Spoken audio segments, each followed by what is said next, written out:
What people don't really understand about leaving your hometown is that it's not always about going to a physical place and just leaving in that way. When it came my time for me to step outside of my household with my family and the way that I grew up, my way out was college. I didn't even think I could get into college, first of all, let me say that. Glory be to God, okay? Because I didn't get the grades in high school. I grew up in a very unstable household to where we were struggling.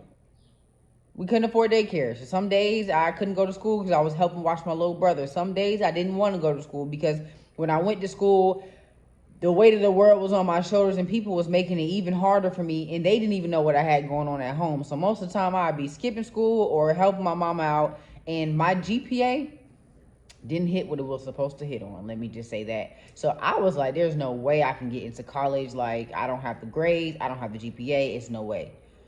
But there came a point in time in my life where I was like, you know what, it's no other choice. I got the idea in my head that I could go to college despite what statistics says, despite what my GPA said, despite everything else. I got it in my head that I could go. So I took the proper steps to getting into school, and I finally got accepted and got in, and I moved on campus. I'm going to add this part in because I feel like it's important. A lot of the times when you make a decision, especially a decision that's going to start breaking cycles and generational curses, and it's going to put you in a new position to where God can reach you in a way that he's been trying to reach you, but hasn't been able to because of the environment that you're in. When you say yes to God and you take that step, the devil going to come, and he going to come twice as hard. So things are not going to look how you thought they were going to look in your mind.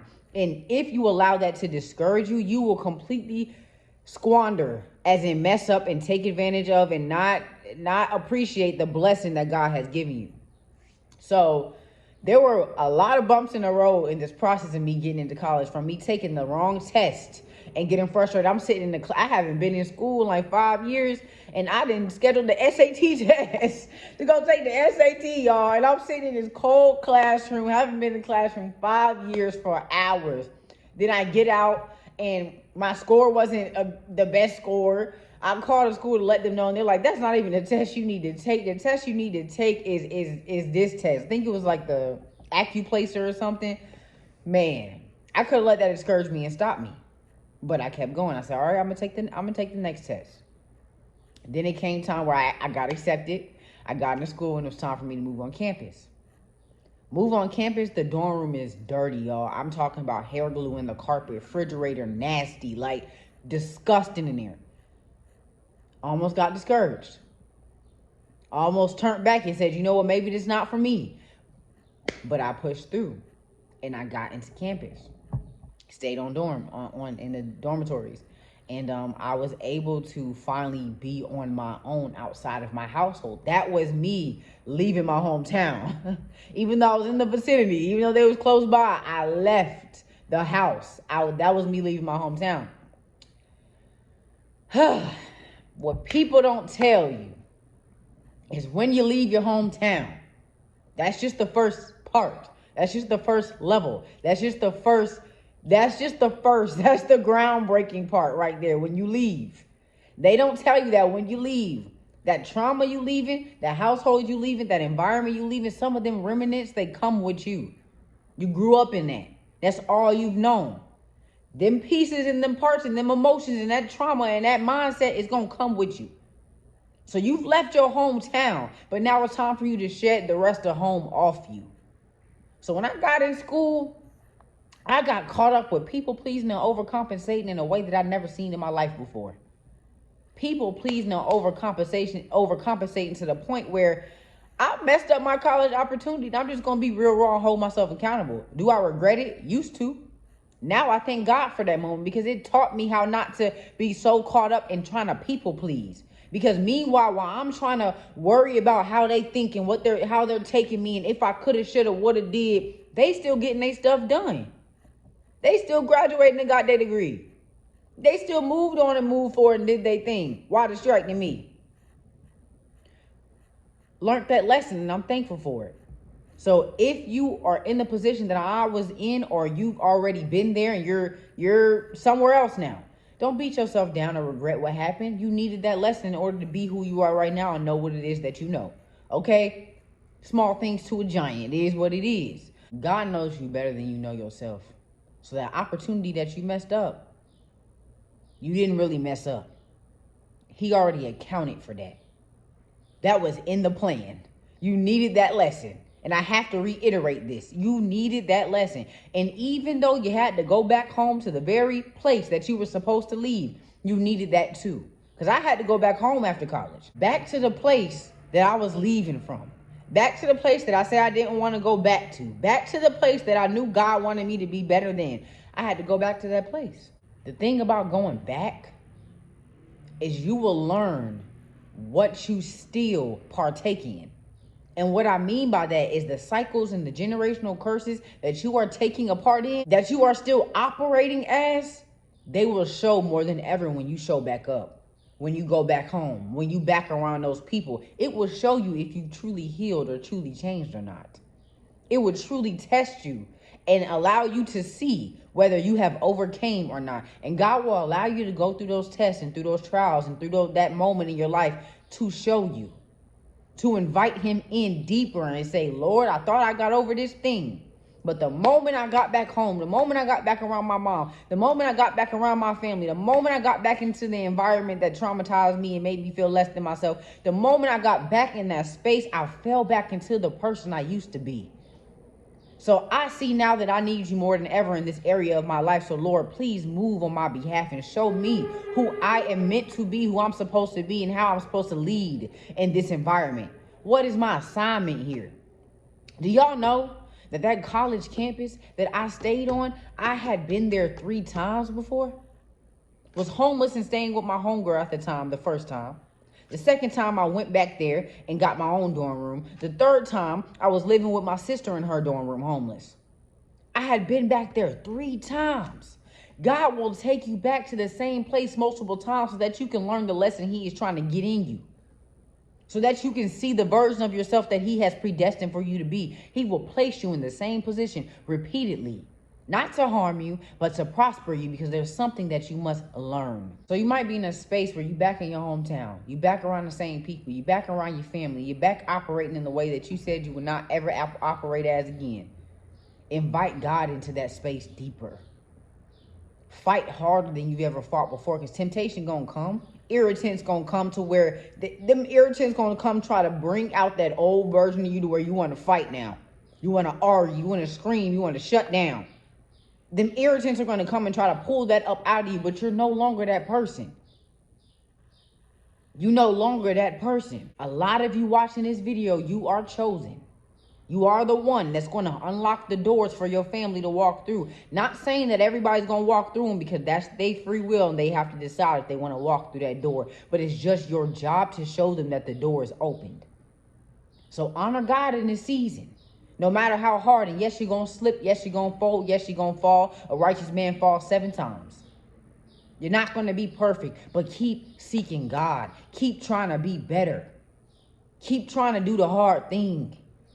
Keep holding yourself accountable and having those moments where you have to say, you know what, I need to do better. And I can't keep slipping back to my old ways, because I know I'm not supposed to be there. I know I'm better than this. I know I don't need this to cope. I know I don't need this to survive. I know I don't need this to help me. I know God is the only thing that I need. And he's already shown me that I'm above these things I keep running to and trying to latch on to. They can't come. It's time for you to go and for them to stay. Whatever that them is for you. It might be your family right now. It might be weed. It might be alcohol. It might be company. It might be you. Whatever it is for you right now, it needs to stay so that you can move forward. When I say there are levels to leaving your hometown, the first thing is leaving physically. The second thing is leaving spiritually. And what I mean by that is your spirit cannot operate in the same way that it used to, because it can be a detriment to your spirit. You've been operating in that Jezebel spirit. You've been operating in that hindering spirit. You've been operating and entertaining that angry spirit. You've been operating in that spirit of doubt, of fear, of lust. The spirit that you carry, the spirit that you have, your righteous spirit, your upright spirit, your loving spirit, it can't coexist with those spirits. It can't. So you need to leave spiritually. You have to become solidified in your foundation in God and know who you are spirit-wise.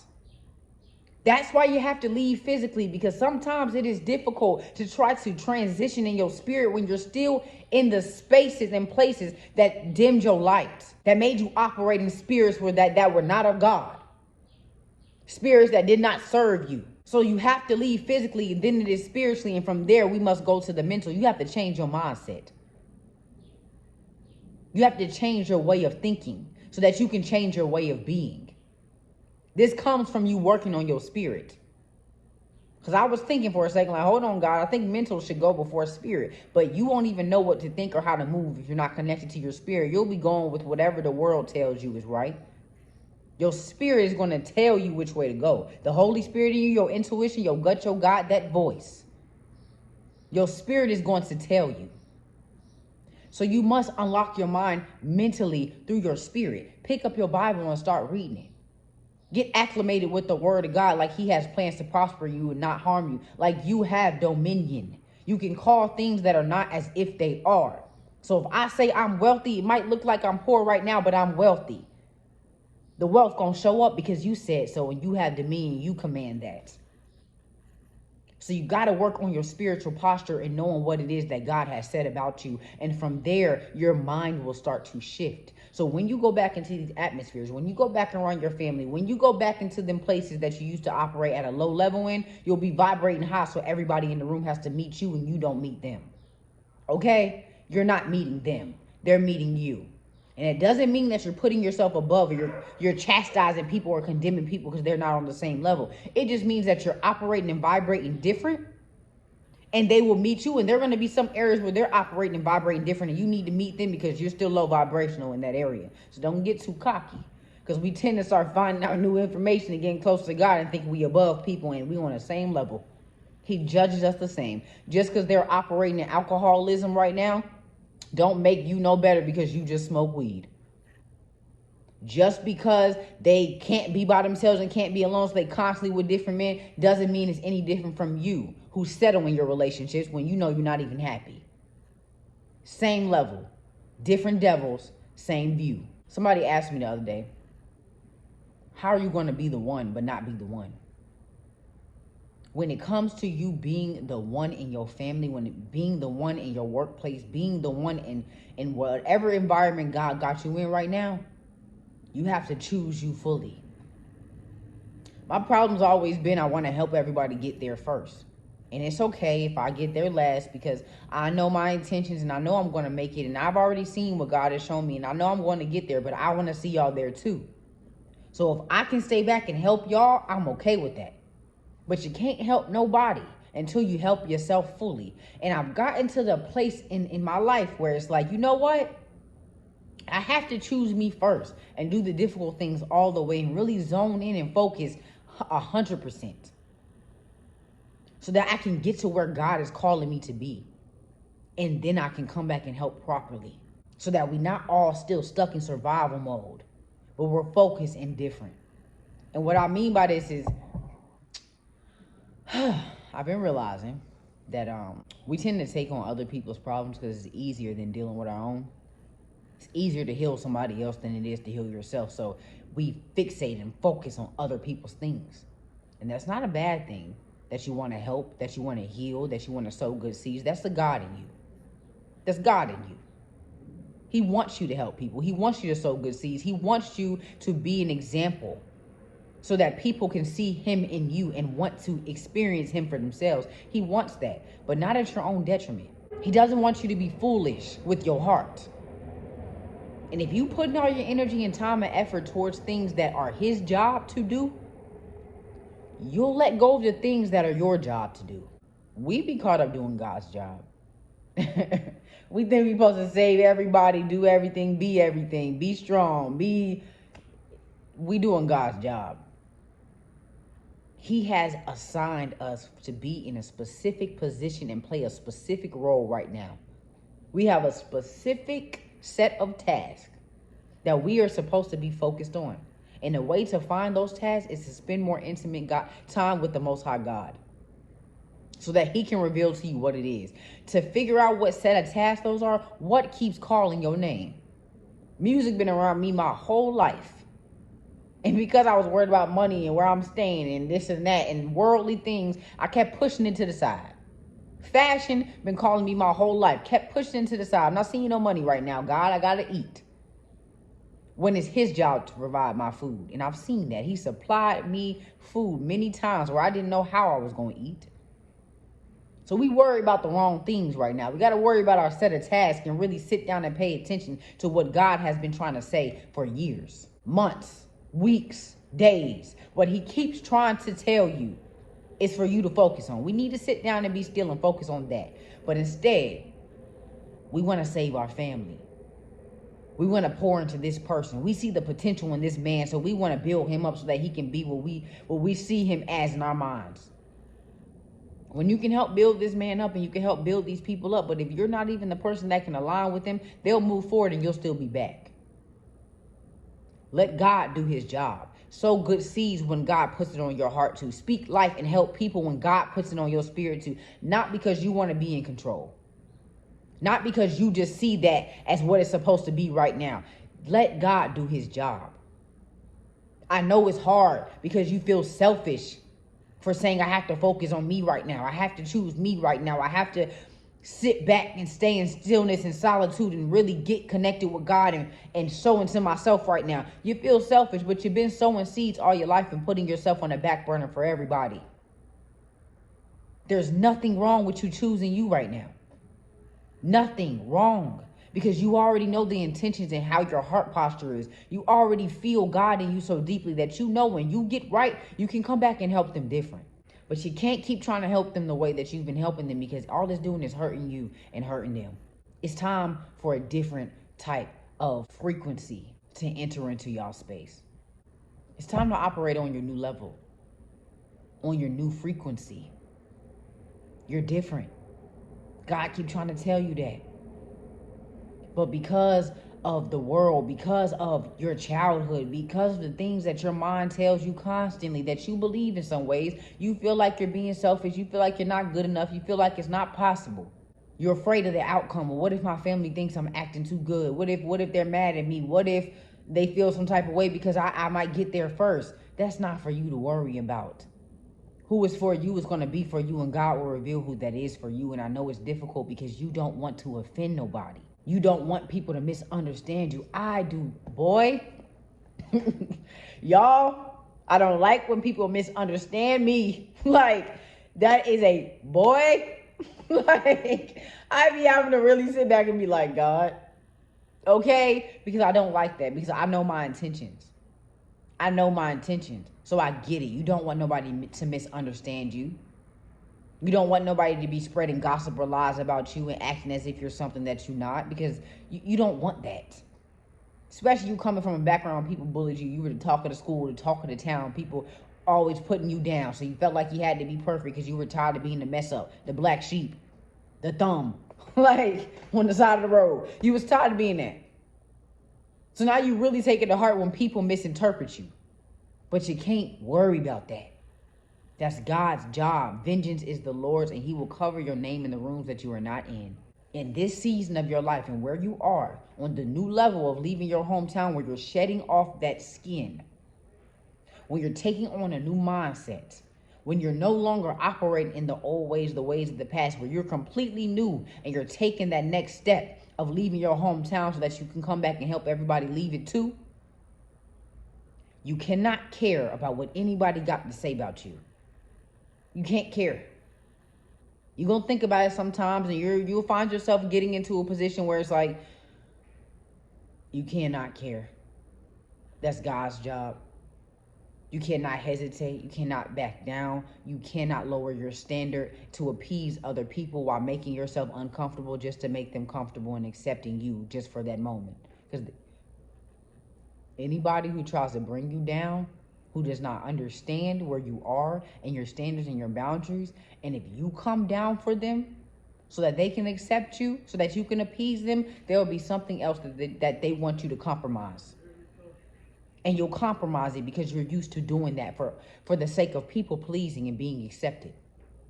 In this season that you are in, it's not about your acceptance. If you are accepted by God and you accept yourself, that's all that matters. That's all that matters. Laser focus is the task right now. Laser focus is the task right now. Laser focus is the task right now. So keep your head on straight and keep walking in the direction that God has called you to walk in, and know the difference between being selfish worldly wise and being selfish spiritually. Selfish has got a bad rep because people in the world, especially right now, are really selfish. All they think about is themselves. They have no empathy when they walk out the door. They won't even hold the door for you. They won't even think twice about what you have going on. They'll judge you from the moment that they see you. If they not getting nothing out of it, then they're not going out their way for you. That's selfish world-wise. Being selfish in the spirit is saying, listen, I can't go that direction. I can no longer be partying, smoking, drinking, and doing all that with y'all. Right now, I have to set a certain standard for myself to where if you don't meet me there, I can't meet you where you're at. That's being selfish in the spirit. Being selfish in the spirit is saying, hey, I'm having a day of solitude to where I'm turning my phone off and I cannot talk to nobody. I cannot be available to solve anybody else's issues or problems. I'm going to have to call upon God right now because I have to take a moment for myself and for me to connect with the Most High and be recharged and refreshed, because that's the only person that's going to do it. I have to be selfish spiritually right now. Know the difference between being selfish so that nobody can tell you that you're being selfish in the wrong reasons, so that nobody can tell you that you're full of yourself. So you will not question yourself to the point where you stop doing what God's called you to do because of what other people are thinking, even with what you're thinking about yourself. Because a lot of them things that people have said to us along the way, when we started to set boundaries and standards and operate as the new version of ourselves, a lot of that what they said stuck with us. So now when we start choosing us and we start working towards what God has told us to work towards, and we're pouring into us right now, pulling up the old weeds and trees that were planted in us negative and planting new seeds. When we started doing that, people start saying, oh, you think you too good now. Or you don't got time for your family. Or you just big-headed. That starts sticking with you. So now when you focus on you, you're thinking about that and you're telling yourself, well, dang, am I being selfish? Well, am I acting too good? You start questioning yourself when you know your intentions. You know the only reason why you're doing what you're doing is so that you can go back and help the very people that's talking about you. The very people that don't understand. And let me add this, when it comes to your family, it's easy to be angry at them. It's easy to hold resentment. It's easy to hold on to the things that they said about you. It's easy to do that. But have empathy and forgiveness in this moment. Have empathy and forgiveness in this moment, because cycles are real. Trauma is real, and that's what they came from. So the things that they are saying about you are the very things that were said about them. They saying it out of repetition. Not because that's really how they feel. And you know the difference between somebody saying, when you get aware and tapped in and you start really operating out the spirit of empathy and not sympathy, when you deepen your spiritual awareness and your alignment with the Most High God, you'll start to see the difference between a hindering spirit or a spirit that's just repeating something, projecting something on you, and the difference between the spirit who really has evil intent towards you. You'll know the difference. So don't beat your family down and be so angry at your family and basically wanting to crack on them when you make it because of what they've said or what they've done. Forgiveness go a long way, because you have not always been perfect. And there are some people that can, when you make it, they can come out and say, oh, I remember when we fell out because, and she did, and she stole, and she slept, and they can say a lot about you. So if you want to be forgiven, then you must also forgive too. And I know it's easier said than done, but it's necessary and vital. Because when you have that unforgiving spirit, when you have that resentment on you, when you have that anger on you, when you're holding grudges, you're giving the enemy access to play with you and to use you in ways that you don't know that you will be used. A lot of your family, they operate in them spirits. They're allowing the enemy to use them, and they don't even know that the enemy is using them, because they are operating out of a spirit of hurt, out of a spirit of resentment, out of a spirit of doubt, of fear, of things and seeds that have been planted on them when they was young. So have courage, have empathy, and forgive. Some people, the only way that you're going to know who to allow to be in your space is by setting standards. We be scared to set standards. We be scared to tell that person we talking to, like, listen, I don't want to have sex. I want to be celibate. And I really want to commit to it. And I really want to go on a fast. And I really want to change my life. You're scared to say that because y'all in a relationship and you in a situation where it's like, dang, we supposed to be basically moving in together. Things are getting serious. And I'm scared that if I might say this, then I don't know what'll happen. I don't know. And I'm a little nervous about it. But if it's for you, then it'll meet you where you want to be and where you are. If it's not, then at least you know which way to go and God's going to provide for you. So stand in your truth. Walk in righteousness. Set your new standard and your boundary and your tone. And don't come down from it because you're not setting it for no reason. Be aware of yourself enough to know why you're setting it so that you don't set standards out of hurt or spite. Okay? And from there, when you set those new standards, the people that are supposed to be in your life, they will meet you there. Might not be automatic. Might got to be a little tussling, a little arguing, especially when you're breaking cycles and generational curses in your family. So it might not always be all of a sudden. But don't come down. Especially if you know you're right. Don't come down. Have empathy, pray, show love, still lead in love with it. But don't come down because they will see and God will reveal to them and they will understand and they will meet you. And they will meet you. But this is where we go wrong. We expect people to meet us, but then when they start setting their standards and their boundaries, we don't want to meet them because of our trauma and our pain, especially when it comes to our parents. How dare you set a standard and a tone when my childhood was like this? How dare you when every single time I came to you and tried to talk to you and tried to express my feelings and tell you how I was feeling, you shut me down and you dismissed me? How dare you set a boundary and a standard? That's how we get, y'all. So now it's like this, but we expect them to be like this when it comes to us setting ours. You got to meet them too. You got to. So that y'all are on the same level, even if it doesn't happen all of a sudden, just believe that it will happen. So set them new standards and the boundaries to respect the other people on the other side when they set theirs. Levels. There are levels, y'all. Levels to this, okay? And while we're on the topic of new levels, you know the saying, new levels, new devils? That saying needs to be broken down. It's not that it's a new devil. It's just new situations, but it's the same spirit. It's the same devil. It's the same hindrance. It's the same doubt. It's the same fear. But it's a new situation, new people, new situation. So you think it's different devils, but it's the same devil on your new level. It's just a different situation. So spiritual discernment and awareness is a must to consistently pray about and work on, because every day that you wake up, you are made new. Every day that you wake up, it's a new start. Okay, so some of them old situations going to try to come back and just to see what you're going to do. God's going to allow it because he want to see what you're going to do too, even though he already knows it. He wants you to know that you're ready. He wants you to know that you're capable. He wants you to know that you can say no. He wants you to know that you have the power to walk away. He wants you to know that you have the power to prophesy over your circumstances. He wants you to know because you have free will.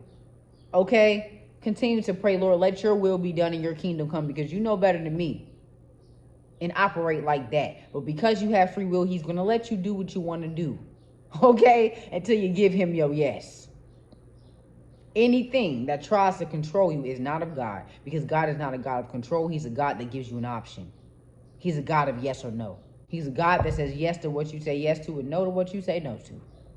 Okay? So learn what it is that you need to accept in your life and what you need to dispel and push away. As always, y'all, I pray that you are leaving this video way better than you came. Always test the spirit and take words back to God. Not just my words, everybody's words. Not just your favorite artist song, everybody's song. Take it back to God and really ask him what's for you and what's not for you, because you can confuse yourself and the enemy always tries to make confusion and chaos show up. Okay? So don't let him snatch this word. Don't let him confuse this word. Don't let him put you back into a place of depression or fear or doubt so that you are afraid to move. Take this back to God and prophesy over your life, prophesy over your circumstances, prophesy over yourself. Okay, because you have the dominion and power to do that. So it's time for you to snatch your power back, push that fear back to where it came from. Okay, push that doubt back to where it came from, cast it down to the ground, okay, and leave it to God. You're not in control here. Leave it to God. Do what it is that he's called you to do. Do what it is that feels right in your spirit, and let everything else be, because he's in control of that, and it's going to be what it's supposed to be. Okay? So y'all have an amazing day. I pray again that you're leaving way better than you came. All right?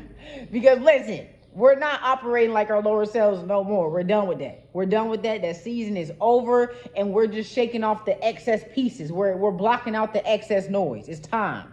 It's time. It is time, okay? It is time, so don't waste no more time.